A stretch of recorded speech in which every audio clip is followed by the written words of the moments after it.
মাদারীপুর জেলা, যার প্রাকৃতিক সৌন্দর্যের অন্যতম একটি অংশ হিসেবে আমরা দেখতে পাই বানরকে, যা প্রথমত দেখা মিলত চরমুগিরা এলাকাতে, কিন্তু তারা বংশ বিস্তার করে ধীরে ধীরে ছড়িয়ে পড়েছে মাদারীপুর জেলার বিভিন্ন গ্রামে বা শহরেও।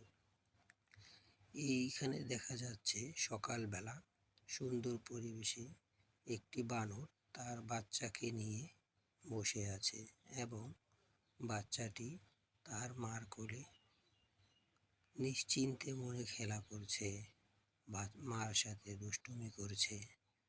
এভাবেই আমরা মাদারীপুরের সৌন্দর্যগুলোকে দেখতে পাই। আমাদের এই সৌন্দর্য দেখতে যেতে হয় না সুন্দরবন বা অন্য কোথাও। সবাই দোয়া করবেন, সাবস্ক্রাইব করবেন।